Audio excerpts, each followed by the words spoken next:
രാവിലെ അഴിച്ച് മുറ്റം തൂക്കണം. മുറ്റത്തൊക്കെ വെറും ചവറ്. 2-3 ദിവസത്തേക്ക് ഇരിക്കുകയാണ് മുറ്റം തൂക്കുന്നത്. നെൽകൃഷിയുടെ ഇല നിറഞ്ഞ് കിടപ്പുണ്ട്. അത് ഡെയിലി തൂക്കില്ല, 2-3 ദിവസത്തേക്ക് ഒരിക്കലാവും തൂപ്പൊക്കെ.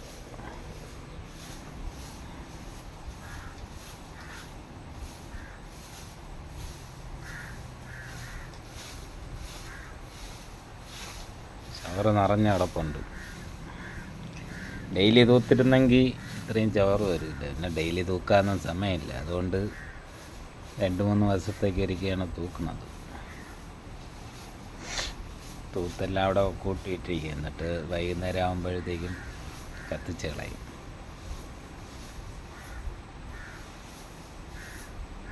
ഒറ്റയ്ക്കായതുകൊണ്ട് ഡെയിലിയൊക്കെ തൂക്കാൻ പാട്, സമയം കിട്ടില്ല തൂക്കാൻ. അതുകൊണ്ട് പിന്നെ 2-3 ദിവസത്തേക്ക് ഇരിക്കുക തൂത്ത് കളയും.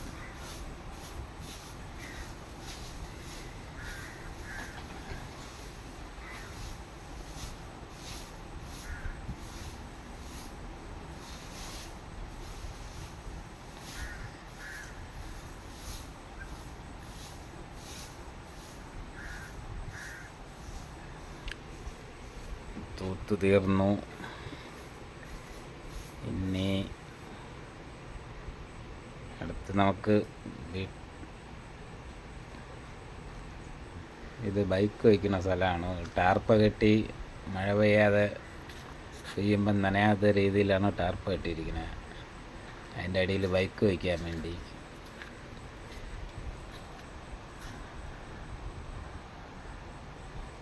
ഇനി വീട്ടിൻ്റെ അകം കാണാം. ഇത് മെത്തയാണ്, കട്ടിലൊന്നുമില്ല, തറയിലാണ് ഇട്ടിരിക്കുന്നത്. അതിൻ്റെ പുറത്ത് തുണിയും വിരിച്ച് ആണ് കിടക്കുന്നത്. നേരത്തെയൊക്കെ ഒരുപാട് ആൾക്കാരുണ്ടായിരുന്നു, ഇപ്പം ഞാൻ മാത്രം തന്നെ ഉള്ളൂ. പിന്നെ ഇവിടെയാണ് മൊബൈൽ ചാർജ് ചെയ്യുന്ന സ്ഥലം. ഇത് അടുത്ത റൂം. തുണിയൊക്കെ ഇട്ടിരിക്കുന്ന ഇവിടെയാണ്. പിന്നെ പണി സാധനം എല്ലാം ഇവിടെ തന്നെ ഒതുക്കി വെച്ചിരിക്കും.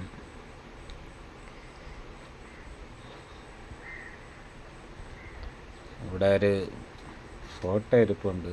അത് വീട്ടിൻ്റെ ഓണർ വച്ചിരുന്ന ഫോട്ടോയാണ്. പിന്നെ എടുത്ത് മാറ്റുകയും ചെയ്തില്ല, അവിടെ തന്നെ ഇരിക്കണം. ഇനി അടുക്കളയ്ക്കകത്ത് പോവാം. ഇതാണ് നമ്മൾ അടുക്കള. അടുക്കളയ്ക്കകത്ത് തന്നെ ഇത് അടുപ്പ്, ചോറ് വയ്ക്കേണ്ട അടുപ്പൊക്കെ എല്ലാം പൊട്ടിയൊക്കെ ഇരിപ്പുണ്ട്. ഇത് വിറവ് വാരിയിട്ടിരിക്കുന്നത്. വെളിയിലിട്ടിരുന്ന നനയുമെന്ന് പറഞ്ഞുകൊണ്ട് അകത്ത് തന്നെ വാരിയിട്ടിരിക്കുന്നു. അല്ലാതെ വേറെ സ്ഥലങ്ങളൊന്നുമില്ല.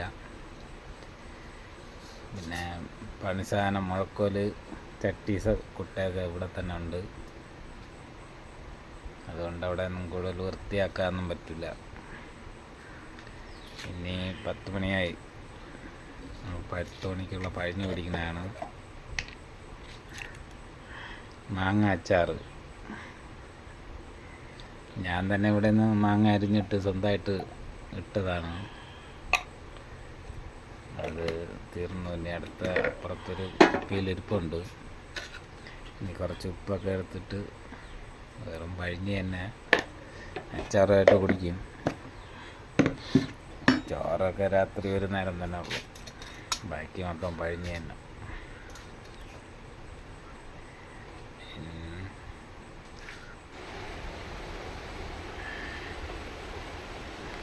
ഇതാണ് നമ്മളെ റൂം. പഴഞ്ഞ് പിടിക്കുന്നു.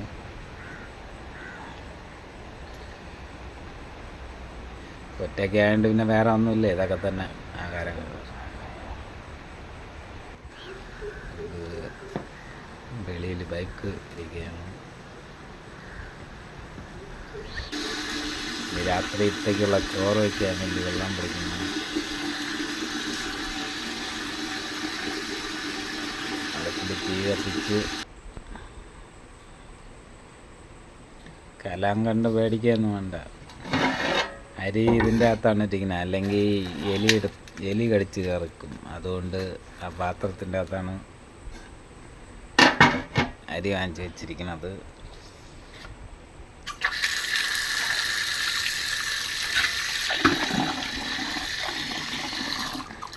അരി കഴുകാൻ വെള്ളം പിടിച്ച്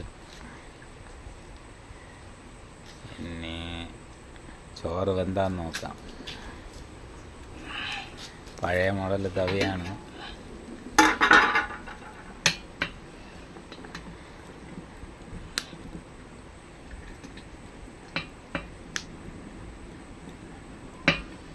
രാത്രിയായി, അരി വെന്തിട്ടുണ്ട്. ഇനി അരി ഇറക്കി മാറ്റി വെച്ചിട്ട് അടുത്ത് കറി വയ്ക്കാം.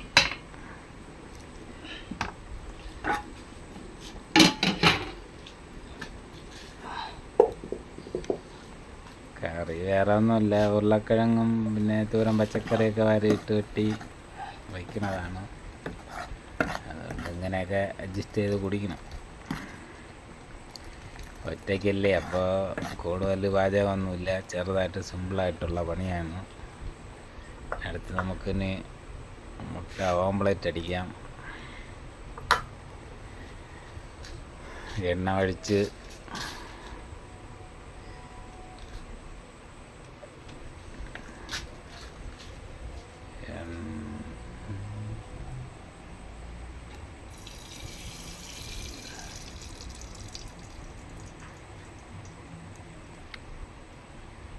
മുട്ട അടിച്ച് വെച്ചിരിപ്പുണ്ട്.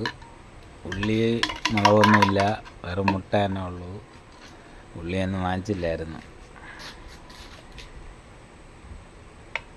അതിന് ഓംപ്ലേറ്റ് അടിക്കുന്ന സമയത്തിന് ചോറ് പോരാ. ചോറും കോരി അതിലിന് കറിയൊക്കെ എടുത്ത് ഒഴിക്കാം. അപ്പോഴത്തേക്കും ഓംപ്ലേറ്റ് റെഡിയാവും. ഇനി ഓംപ്ലേറ്റ് ഒന്ന് എടുക്കാം. അതിൻ്റെ കൂടെ അച്ചാറും കൂടെ കഴിക്കും. മാങ്ങ അച്ചാറാണ്, ഞാൻ തന്നെ ഇവിടെ നിന്ന് സ്വന്തമായിട്ട് ഇട്ടത് തന്നെ.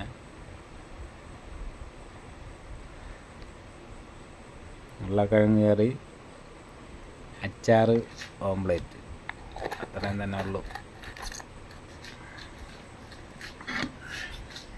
ഓംപ്ലേറ്റ് റെഡിയായി.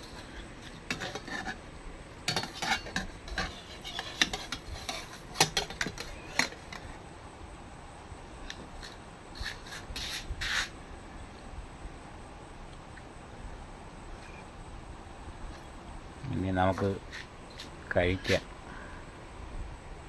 കഴിക്കുന്നത് കിടക്കുന്നിടത്ത് കൊണ്ട് വെച്ച് തന്നെ കഴിക്കുന്നത്, അല്ലാതെ അടുക്കളയിലല്ലേ ഇരിക്കണം. അതുകൊണ്ട് നല്ല കിടക്കുന്ന മത്തയിൽ ഇരുന്നുകൊണ്ടാണ് കഴിക്കുന്നത്. അതുകൊണ്ട് ആരും പേടിക്കുകയൊന്നും വേണ്ട. ഹായ്, നമുക്കിനി ചോറ് കഴിക്കാം. ഓംപ്ലേറ്റ്, അച്ചാറ്, ഉരുളക്കിഴങ്ങ് കറി. ഇന്നത്തെ വീഡിയോ ഇത്രയേ ഉള്ളൂ. എല്ലാവരും കാണണം, സപ്പോർട്ട് ചെയ്യണം. ഇത് പണിസ്ഥലത്തുള്ള കാര്യങ്ങളാണ്.